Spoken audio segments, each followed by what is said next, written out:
I heard myself groaning as I glared at my watch for the third time. It was 10:15 p.m. and there was no sign of the 9:55 train coming. This is ridiculous, I thought. Wasn't standard time developed to ensure trains ran on schedule? As I stood on the boarding platform at Clarksdale station, my eyes followed the southbound tracks for as far as I could see, but the appearance of an oncoming train was not to be seen. Shit. It was another 10 minutes before the lights of the locomotive turned around the bend. As I stepped off the platform and into the waiting passenger car, I glanced at my watch. The numbers 10:29 flashed back at, warning me I was late. Barring a miracle, there's no way I'm getting to Marla's on time. Forget getting a quickie. If anything, I'll be lucky not to get an ass chewing. Like the evening sun, I gave up my hopes to darkness. As I sat down, I noticed a peculiar thing. Though the layout of the passenger car was familiar, I was surrounded by silence, for no one was present but myself. It was then I heard the door chime ring, warning of the closing doors, and a moment later the train began to glide on its tracks. I hardly paid attention to it though. For some unknown reason, the absence of fellow passengers deeply disturbed me. As the train began to pick up speed, I walked to the door leading to an adjoining passenger car. As I peered through the window, my heart skipped a beat, for no one was sitting in the car either. When I attempted to open the door to inspect the next car, I discovered the door was locked. I pressed my weight against the door but failed to open it. Panic began to set in, and I rushed to the rear door hoping to escape my nightmare, but when I arrived, I was met with despair. Not only was this door locked as well, not a single person was present in that car as well.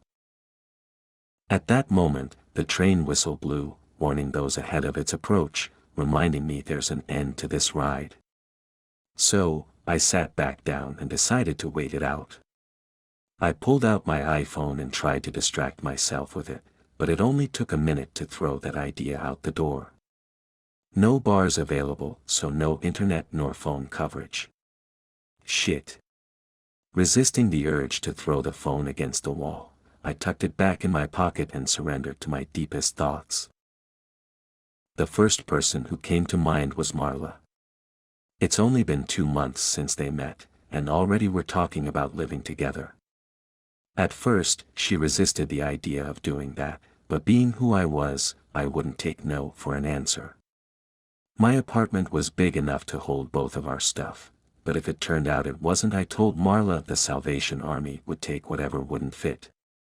She wasn't too pleased about giving up anything she owned, but like I said, I won't take no for an answer, and if she does insist, it's all right. As my father always said, there's other fish in the sea. Placing Marla in the back of my mind, my thoughts wandered to my job.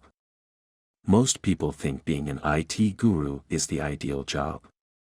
You sit behind a desk all day writing code or fixing customers' computer problems, but in truth, I find it quite boring.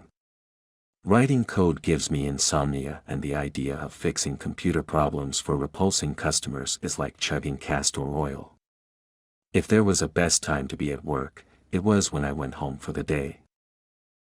Another blare of the train whistle told me time was passing on and it was time to get off, but when I looked at the time, I nearly slid off my seat.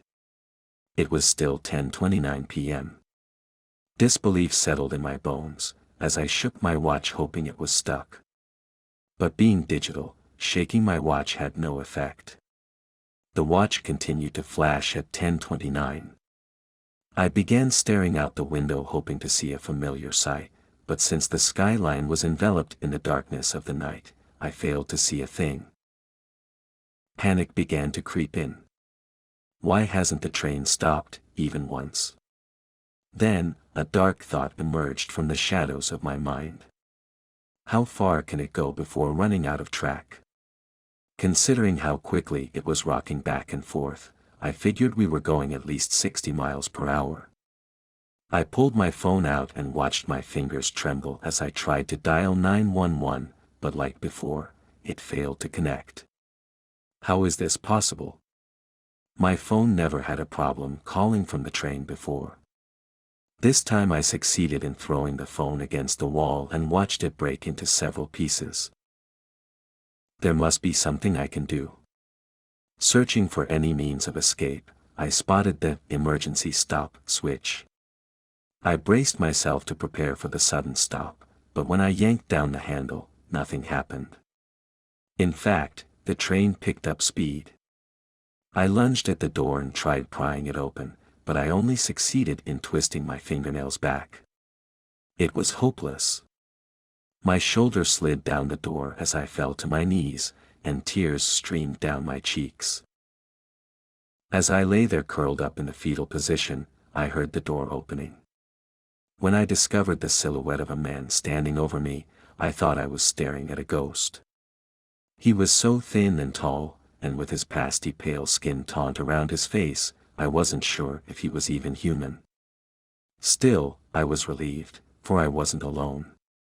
I pulled myself back up on my feet, faced my companion, and resisted the temptation of touching him to see if he was real. Instead, I heard myself asking him, "What's going on?" But of all the possible answers I could imagine, his was the farthest from my mind. "You're what's going on," he answered. Then he leered at me with his lifeless gray eyes and continued, "Do you remember what happened before you boarded the train?" It seemed like a simple enough question, but tried as I might, I couldn't recall. Until that moment, I'd thought something was happening around me, but now I had my doubts. Was it possible something was wrong with me instead? As if the tall man could read my thoughts, he replied, "Since you've reached the age of reasoning, there was only one person you ever loved, and that was yourself. Even when you bought your parents a gift, you knew eventually they would give you something back of greater value. And Marla? How long would it be before you'd break up with her? For 63 days you two have been together, but the longest relationship you had before her was 78 days. Do you think you'll make it to 79 days and break your record? I doubt it. This was the life that you have chosen, and now, you're going to pay the price for it. This is madness. How can this walking white 2x4 know so much about me, and how dare he threaten me like that?" The tall man continued, "Do you remember what happened when you left the office today?" As if the fog lifted from my mind, it came to me. I walked out of the office like I always do.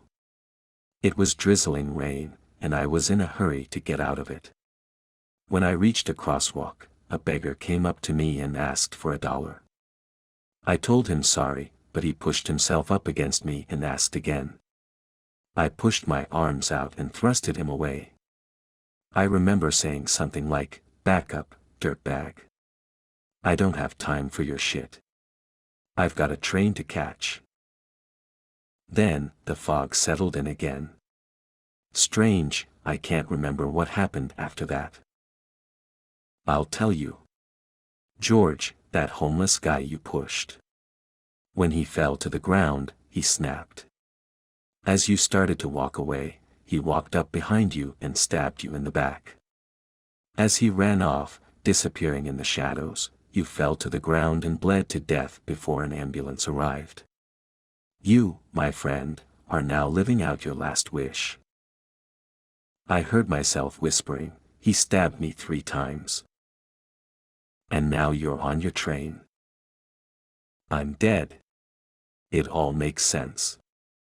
I forced myself to look at the tall man and dared to ask, "What happens next?" It was the first time the tall man smiled. "You'll ride this train, and if it ever stops, you can get off and go on from there." Will it ever stop? That's not for me to decide. But if it does stop, you'll be here to witness it. As if on cue, the train slowed down and came to a stop. The door opened, and the tall man stepped out. When I tried to follow him, he turned around and pushed me with all his strength, hurling me to the other side of the car.